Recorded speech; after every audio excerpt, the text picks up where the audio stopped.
Episode 73. I've told you, they just want to hear what you've got to say, Said Hermione soothingly, but Harry continued to look at her so furiously that she added quickly. You don't have to do anything yet. I'll speak to them first. Hi, Harry, said Neville, beaming and taking a seat opposite Harry. Harry tried to smile back, but did not speak. His mouth was exceptionally dry. Cho had just smiled at him and sat down on Ron's right. Her friend, who had curly reddish blonde hair, did not smile, but gave Harry a thoroughly mistrustful look that told Harry plainly that given her way, she would not be here at all. In twos and threes, the new arrivals settled around Harry, Ron, and Hermione, some looking rather excited, others curious, Luna Lovegood gazing dreamily into space. When everybody had pulled up a chair, the chatter died out. Every eye was upon Harry. Said Hermione, her voice slightly higher than usual out of nerves. Well, hi. The group focused its attention on her instead, though eyes continued to dart back regularly to Harry. Well, you know why we're here? Well, Harry here had the idea. Harry had thrown her a sharp look. I had the idea that it might be good if people who wanted to study defense against the dark arts, and I mean really study it, you know, not that rubbish that Umbridge is doing with us. Hermione's voice suddenly became much stronger and more confident. Because nobody could call that defense against the dark arts. "Hear, hear," said Anthony Goldstein, and Hermione looked heartened. Well, I thought it would be good if we took matters into our own hands. She paused, looked sideways at Harry, and went on. And by that, I mean learning how to defend ourselves properly. Not just theory, but real spells. You want to pass your defense against the dark arts owl, too, though, I bet, said Michael Corner. Of course I do, said Hermione at once. But I want more than that. I want to be properly trained in defense because... She took a great breath and finished, because Lord Voldemort's back. The reaction was immediate and predictable. Cho's friend shrieked and slopped butterbeer down herself. Terry Boot gave a kind of involuntary twitch. Padma Patil shuddered, and Neville gave an odd yelp that he had managed to turn into a cough. All of them, however, looked fixedly, even eagerly, at Harry. Well, that's the plan anyway, said Hermione. If you want to join us, we need to decide how we're going to... Where's the proof you know who's back? Said the blonde Hufflepuff player in a rather aggressive voice. Well, Dumbledore believes it, Hermione began. You mean Dumbledore believes him? Said the blonde boy, nodding at Harry. Who are you? Said Ron, rather rudely. Zacharias Smith, said the boy, and I think we've got the right to know exactly what makes him say, you know who's back. Look, said Hermione, intervening swiftly, that's really not what this meeting was supposed to be about. It's okay, Hermione, said Harry. It had just dawned on him why there were so many people there. He felt that Hermione should have seen this coming. Some of these people, maybe even most of them, had turned up in the hope of hearing Harry's story firsthand. What makes me say you know who's back? He asked, looking Zacharias straight in the face. I saw him. But Dumbledore told the whole school what happened last year, and if you didn't believe him, you don't believe me, and I'm not wasting an afternoon trying to convince anyone. The whole group seemed to have held its breath while Harry spoke. Harry had the impression that even the barman was listening in.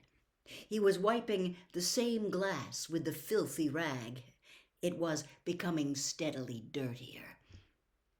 Zacharias said dismissively, All Dumbledore told us last year was that Cedric Diggory got killed by you-know-who, and that you brought Diggory's body back to Hogwarts. He didn't give us details. He didn't tell us exactly how Diggory got murdered. I think we'd all like to know. If you've come to hear exactly what it looks like when Voldemort murders someone, I can't help you, Harry said. His temper, always so close to the surface these days, was rising again. He did not take his eyes from Zacharias Smith's aggressive face, determined not to look at Cho. I don't want to talk about Cedric Diggory, all right? So if that's what you're here for, you might as well clear out. He cast an angry look in Hermione's direction. This was, he felt, all her fault. She had decided to display him like some sort of freak, and of course they had all turned up to see just how wild his story was. But none of them left their seats. Not even Zacharias Smith, though he continued to gaze intently at Harry. So, said Hermione, her voice very high-pitched again. So, like I was saying, if you want to learn some defense, then we need to work out how we're going to do it, how often we're going to meet, and where we're going to... Is it true, interrupted the girl with a long plait down her back, looking at Harry, that you can produce a Patronus? There was a murmur of interest around the group at this. Yeah, said Harry, slightly defensively. A corporeal Patronus? The phrase stirred something in Harry's memory. You don't know Madame Bones, do you? He asked. The girl smiled. She's my auntie, she said. I'm Susan Bones. She told me about your hearing. So, is it really true? You make a stag Patronus? Yes, said Harry.